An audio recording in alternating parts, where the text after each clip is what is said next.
Are you working on your author career but struggling to get that first book published? Does the goal of being an author seem too lofty? Or thoughts of having multiple books and making a full-time living are as fantastical as living in Cinderella's castle? Welcome to Discovered Wordsmiths, a podcast where aspiring authors can be heard. Join Stephen Schneider as he finds and talks to authors you may not know, but authors that have gotten their foot on the author career path. Hear what they've done to get there and where they want to go now. Settle back. It's time for a bit of inspiration and advice. Come listen to today's Discovered Wordsmith.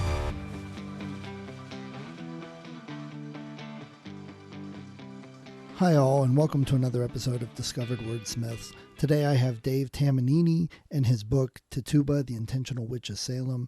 It's a very fascinating story, listening to Dave's background and why he's so passionate about this story. So please, I hope you enjoy it. Check the book out. I've got links on the website. And if you have been listening and you've been enjoying learning about new authors and their books, please give me a like, give me a review. It helps others find us. Tell some people about it. If you like some of the books, let the authors know. They could use the reviews. They could use the likes. It helps them all out. So here's Dave. All right. Well, good morning, Dave. I'm glad you could take a couple moments and speak with me. How are you this morning? I'm well, Stephen. Thanks for having me on the show. I'm happy to be here. Yeah, I'm excited to find out more about you and your book. So let's get started with, tell us a little bit about you, because I think it's interesting where you are in your life and writing the book at this time. So tell us a little bit about you outside of writing. Yeah, well, my family was from northeastern Pennsylvania in the coal region.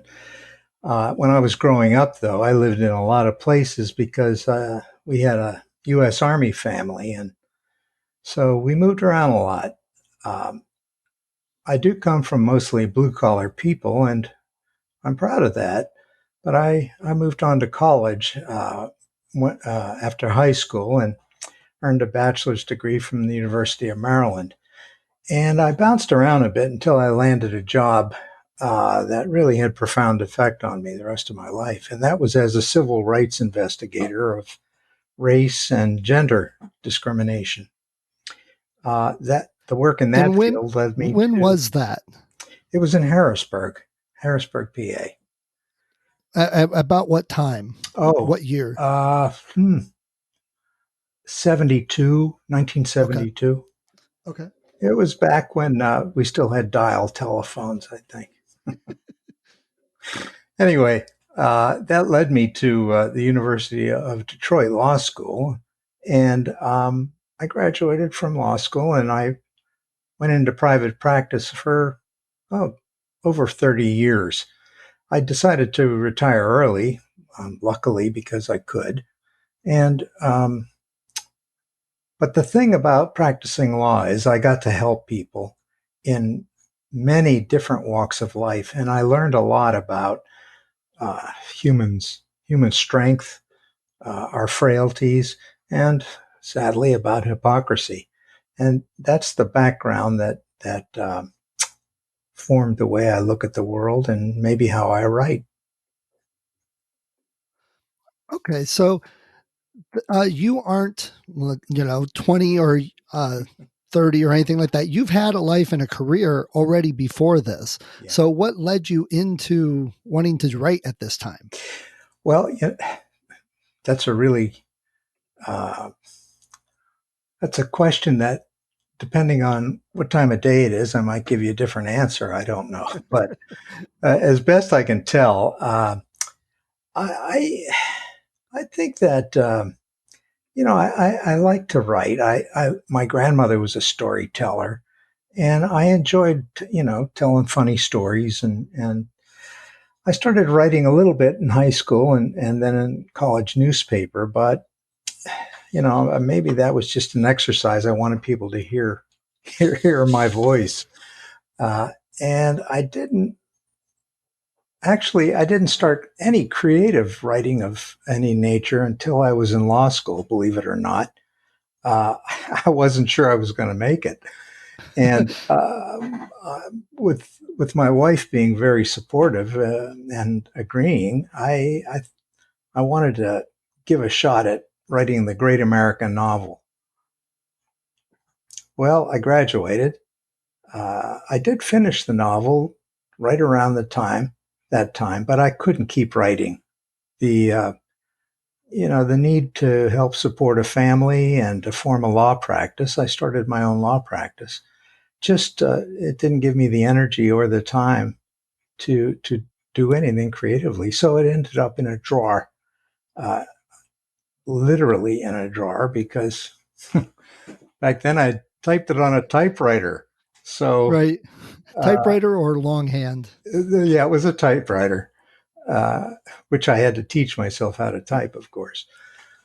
So it stayed there until I finished my many years practicing law. And as I say, since I was able to make a decision to retire, I did. And that's when I wanted to get back to the thing I really liked doing, which was creating stories.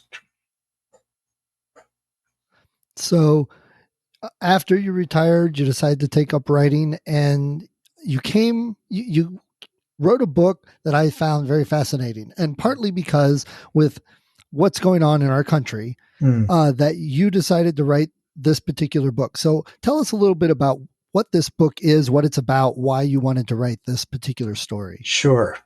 And keep in mind that I started writing this story. The title is Tituba, the Intentional Witch of Salem. I started writing this story 6 years ago. And it was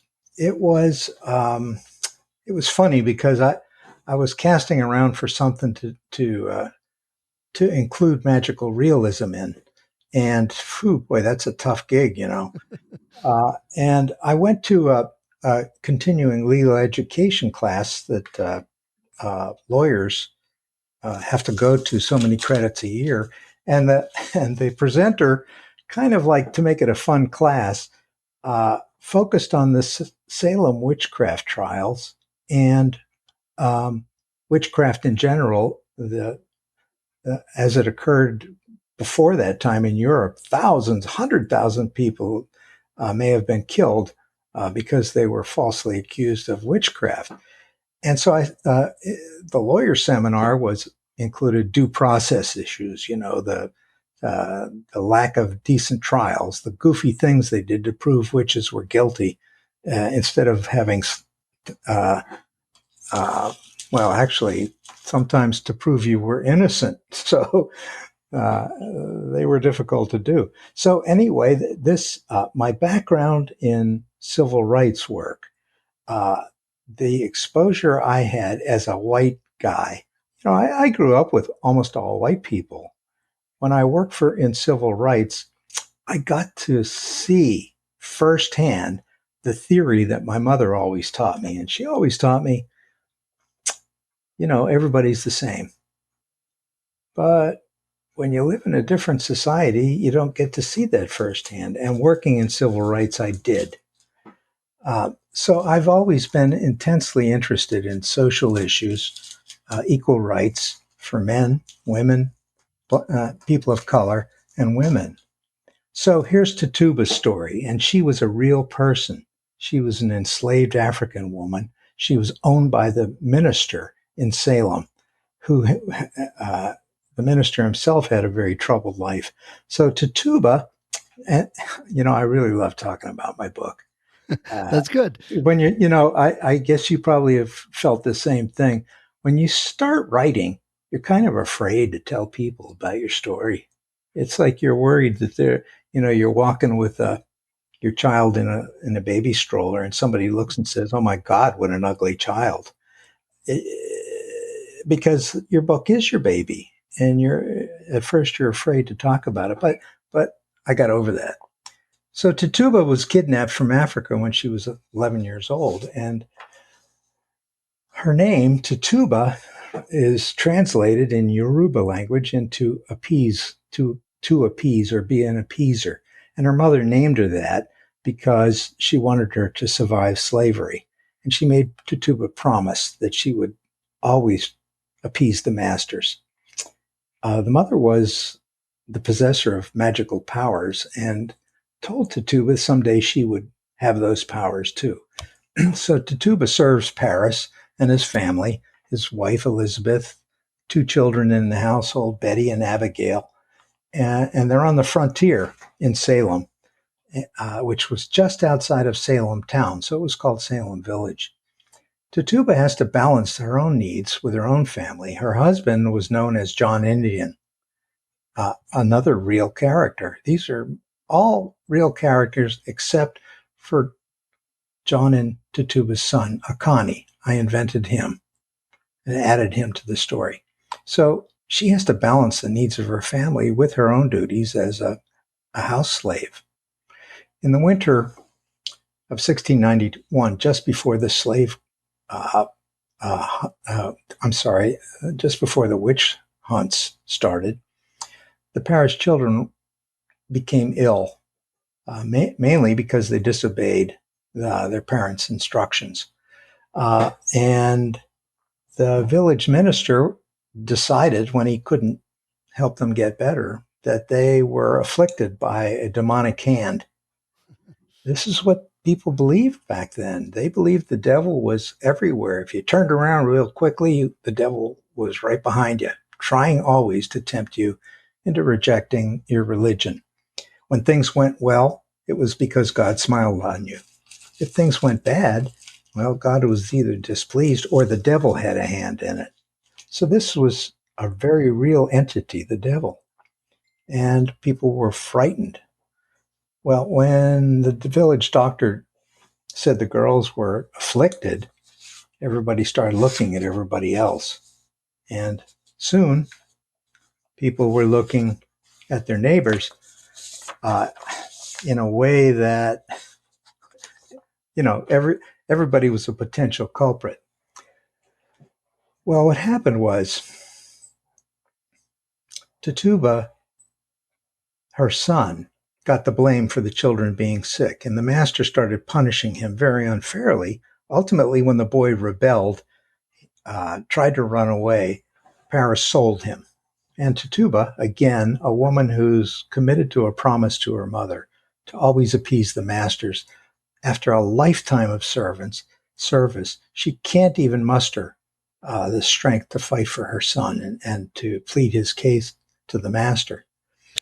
She's trying to figure out a way to do it. She's hoping she can get her magic powers that her mother promised, but she has never been able to find them. Then one day a visitor arrives and declares to Master Paris that Akani, Tituba's son, is dead. He tried to escape and he suffered a broken neck. Well, here it is.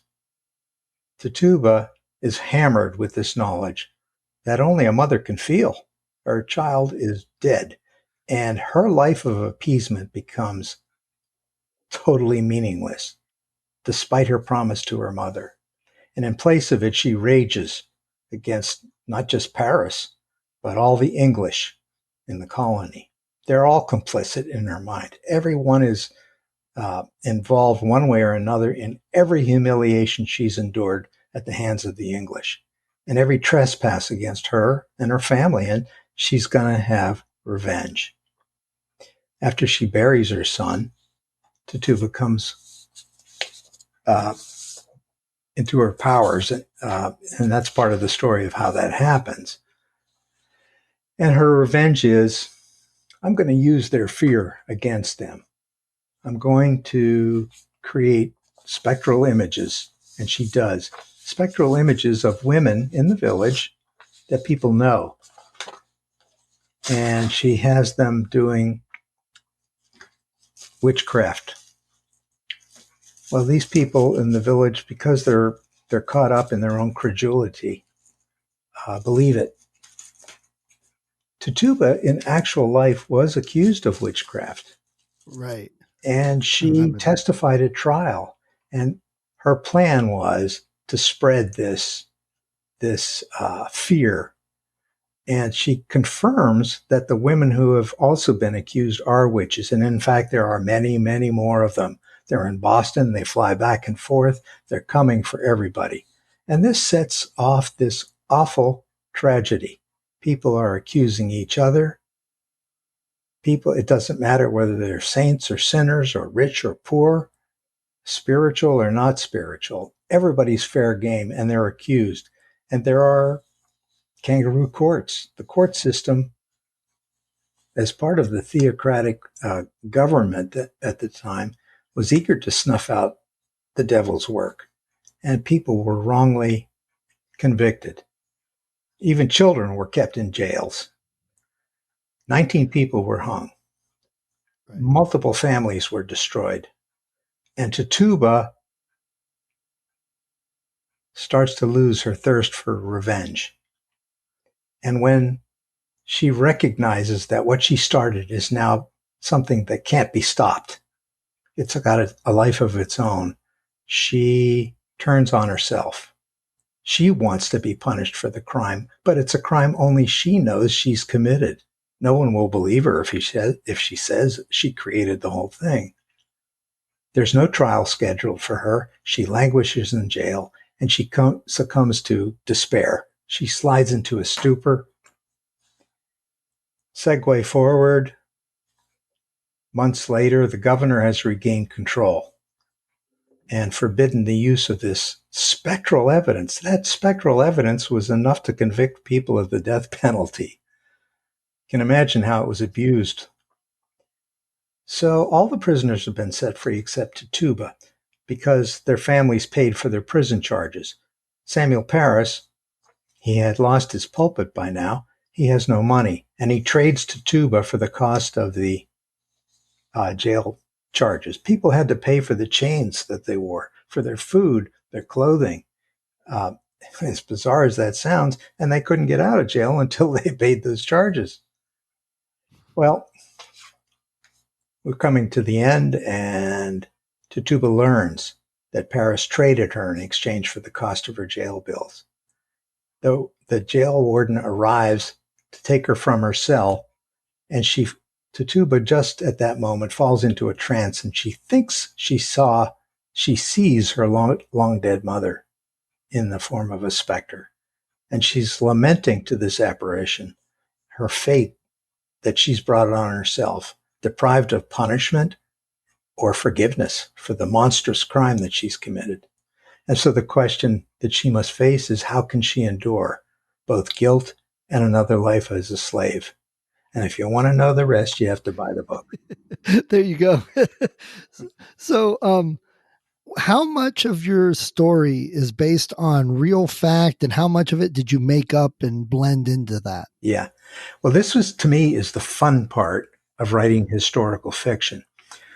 It's what happened, the trial scenes, they're real.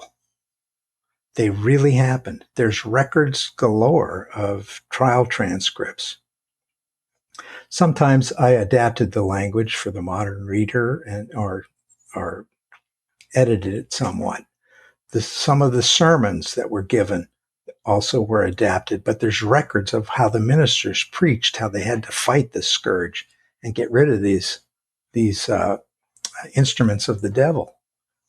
The beauty of this kind of a story is nobody knows anything about Tituba, except that she was accused. She turned on her accusers and expanded the witch hunt by naming others to be witches. Why she did it, nobody knows. Enter the creative fiction writer. Right. I get to I love how you tied it into the magic and gave it that fiction. As far as we know, that fiction twist. Mm-hmm. Who knows? You might have hit it right on the head. That could be a more nonfiction book than you think. Well, you never know. That's the thing. Right. So the question kind of begs to be asked, as a white male and a discrimination lawyer, Mm-hmm. how do you think that perspective and viewpoint affected the story that you wrote? Oh, I couldn't have written the story without that background. Here's the thing I wanted to do. As white folks, European Americans, I like to say nowadays, Right. we um, we live in a culture in America that even in my boyhood and probably even today, people have accepted the notion that people of color are less than white people. There's many of us that never even touched black skin at all. Some once. How many times did I touch a black person's hair before my adult life? Once, maybe. So this idea that people of color are less is something that I think had to be said to white folks. They're human, just like we're human. People of color, white European Americans, we do good things and we do bad things. Tituba did some awful things. Was she justified? Maybe you can see some justification. Was her punishment fitting the crime? Well, she never really got punished. What happened to her afterwards? Nobody knows. So, I wanted to write a book for people to understand that courage comes in many forms and colors. Weakness comes in many forms and colors. And I think it was a decent story. Well, I heard you on some other podcast. I forget off the top of my head at the moment. Mm-hmm. And I was listening to the interview. I think it was one of the Ally with Howard Lovey, maybe. Yeah. And I was listening about the story. I'm like, oh my gosh, that story sounds fantastic. Mm-hmm. So I had to reach out, wanted to talk to you about it. Mm-hmm. So with your writing, what did you learn doing this book, and what might you do different if you either wrote a second book or went back in time to redo the first one? Yeah. Well, that's a good question. And I think I learned a couple things.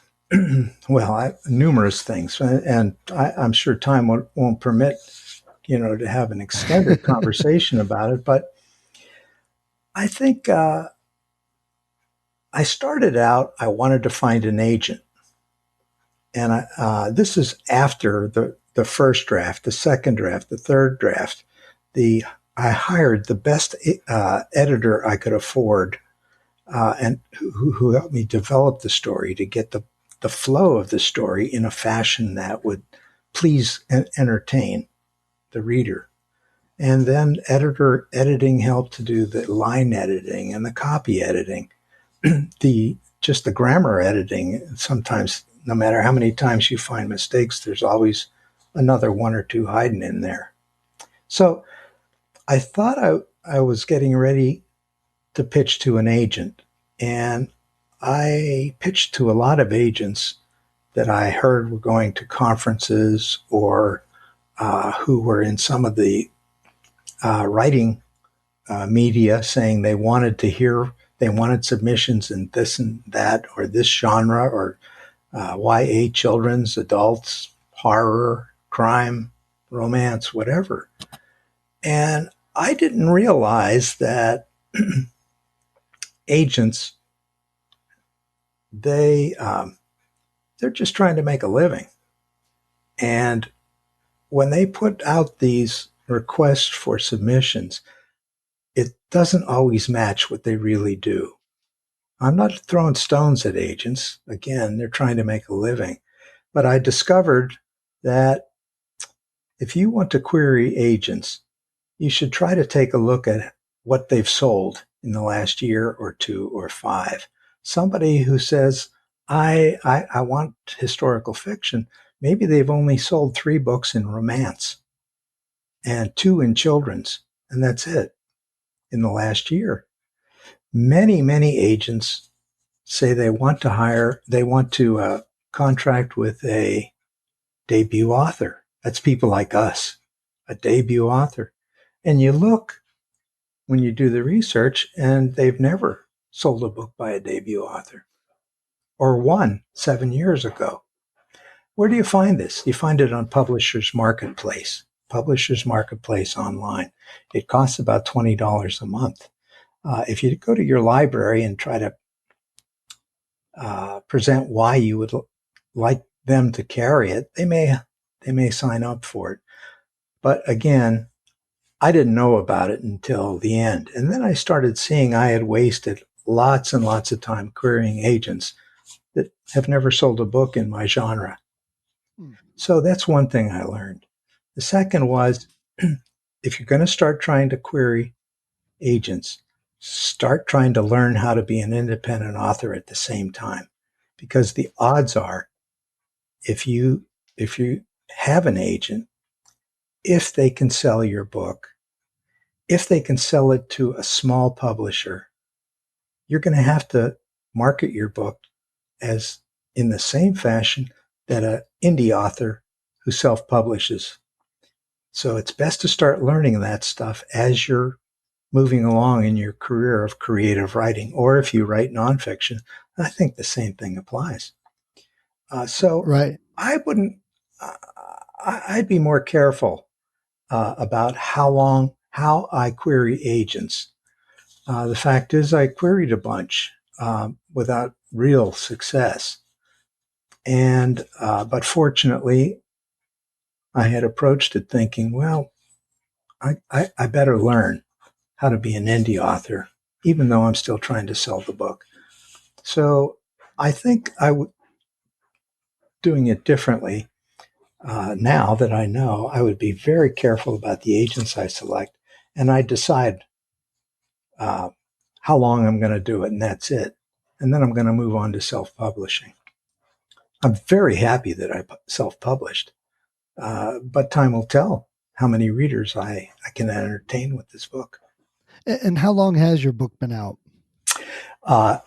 We released the book the day, I think it was May 15th, on as an ebook. I thought during the COVID pandemic, people might be more inclined to look at ebooks, so I wanted to get it out there. Shortly thereafter, I got it out through KDP as a print book with the ebook. And shortly thereafter, I got Ingram Spark as a print book publisher with wide distribution, extended distribution. So it's been out for, 10 weeks, something like that. Okay. And how's the reception been? What's the feedback been on the book? The feedback, I would say it's generally very pleasing. And now I'm going to do something that you're going to rarely hear indie authors talk about. In 10 weeks, I've sold something short of 60 combined ebooks and print books. That isn't very much when you see that a top selling novel sells 30,000 books a day. Right. You hardly ever hear new authors talk about how they sell. And why did I bring that up? Well, because it's hard. It's really hard. And a lot of the feedback that you can get, you will only get if you go out and ask for it. And that's part of book marketing, to get the books discoverable. And next comes book promotion, which is how do you sell the book where? And what activities do you use to actually make sales? So in that regards, what are you doing for getting the word out, getting your book out there for people to see it? So I hope some listeners are aware of NetGalley. NetGalley is an online readers and authors distribution system of advanced reader copies or newly published books. Well, frankly, even some older published books.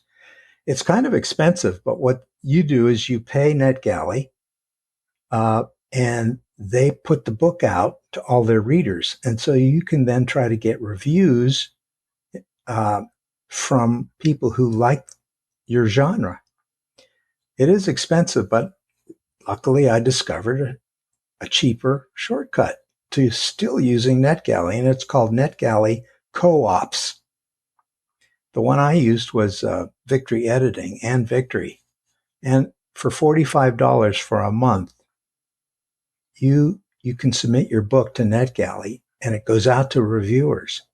And you can respond when somebody says, I'd like to read your book. Amazon's completely okay with it because you're not paying for a review. You're not telling people what to review. You've paid this platform, this NetGalley co-op, to put the book out, and people get free books, a free copy of your ebook to read. That's a great way. The second way to get information out is on another platform called bookfunnel.com. Mm-hmm.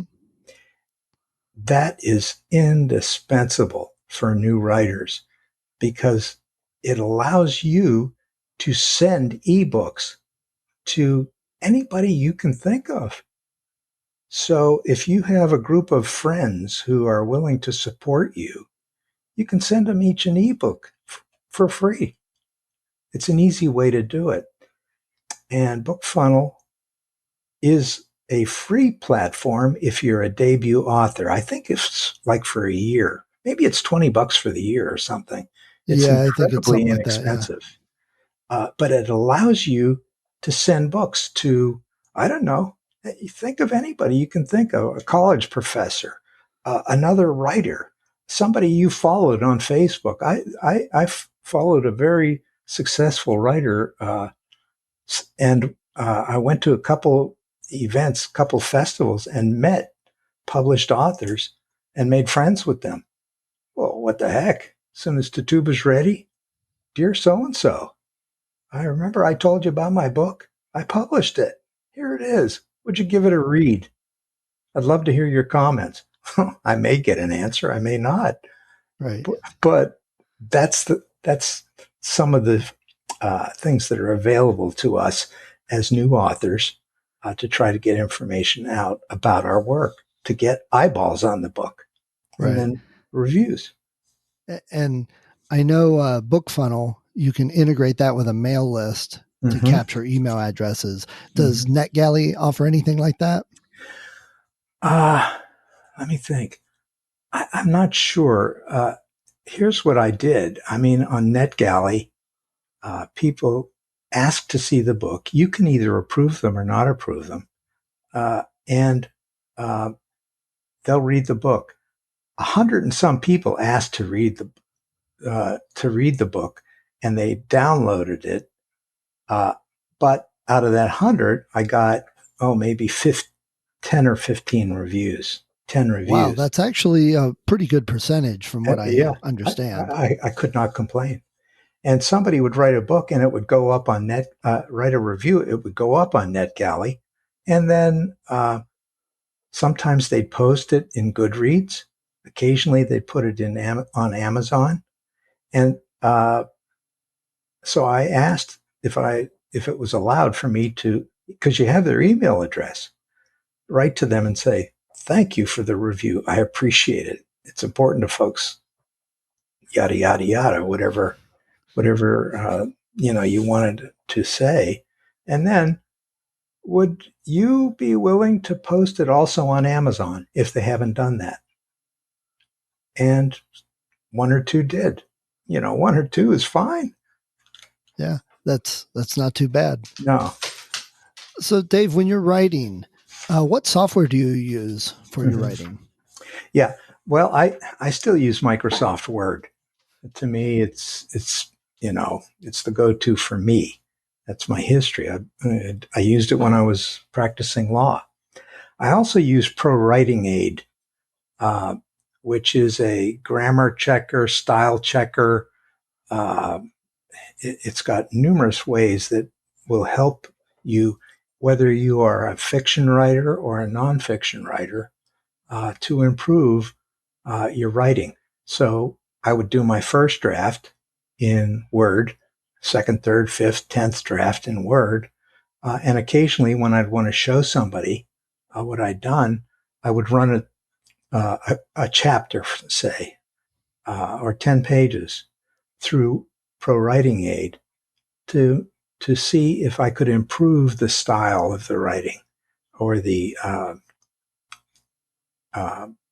any improvements that I could make with grammar. And believe me, it took me a long time to figure out how not to write in passive voice. But Pro Yes, that Writing seems Aid to be said, Bing, there it is. right. And I use Pro Writing Aid for the same reason. And I've seen some improvement in my writing. And Oh, I yeah. know I've seen improvement because based on feedback from others. Uh-huh. So I definitely agree. If you use it as an education tool, not just a blind follow everything it says, Mm-hmm. you can learn good from it. Yeah. So do you have any plans for a second book? Oh, yeah. I mean, I have like 100 things banging through my head. But, you know, since May, well, in January, I got down to the hard steps of getting the book formatted properly and getting it, getting a cover and so forth and so on, planning the inside of the book.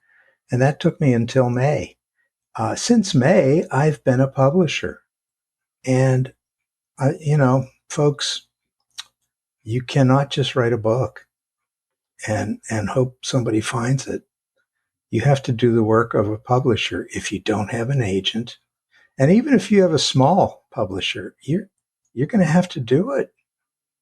And for me, I, you know, I I wanted to write something the best I could do. I wanted to see if I could really, really write a book that would entertain people. And I'd really like people to look at it. I really want people to read it, but they won't if they don't know it exists. And I don't have the time right now. I've got these ideas bouncing around. They're, you know, in some cases, come on, it's time to start writing about me or writing about this. So my plan is probably until the end of the year, I'm still going to be doing mostly publisher work, promoting work, trying to get eyeballs on the book. And then I'm going to split my day up, half a day writing and half a day doing the other stuff. And that sounds like what a lot of people need to do, because I know a lot of authors really don't want to do the publishing, but they're doing it independently. Mm-hmm. So they kind of have to do it. It's one of those things nowadays. You just got to do it. You have to. I've talked to authors that started publishing 30 years ago. And a common phrase is, it's tough out there. So there's nothing guaranteed anymore that if you write a good book, somebody's going to read it.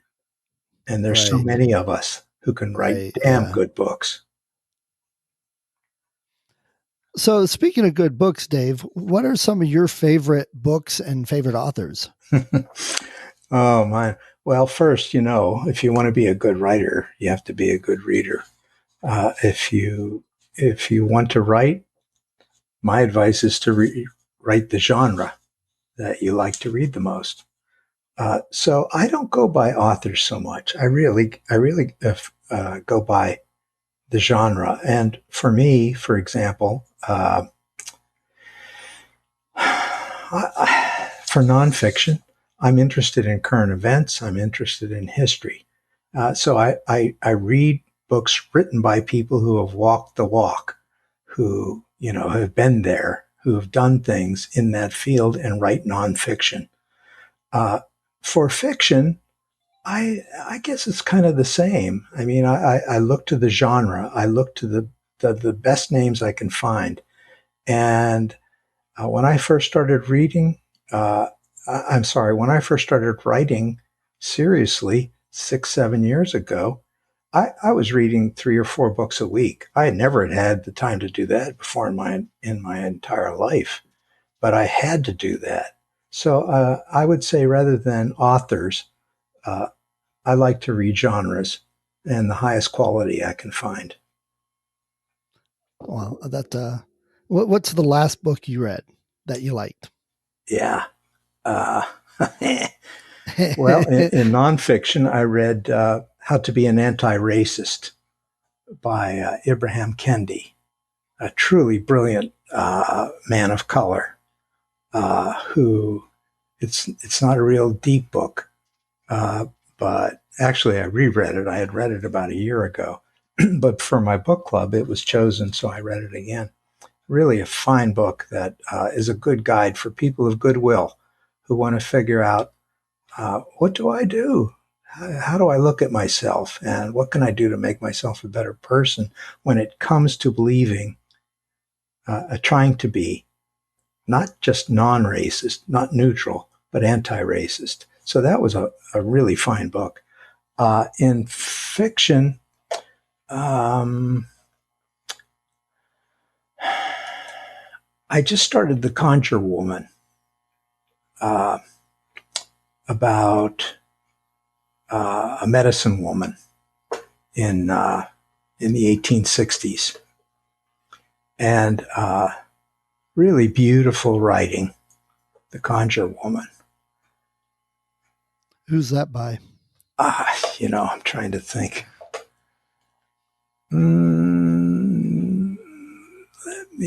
I'll come back to it and I'll tell you. Okay.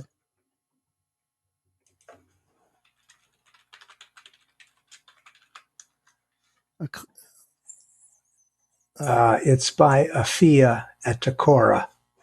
Afia Atakora.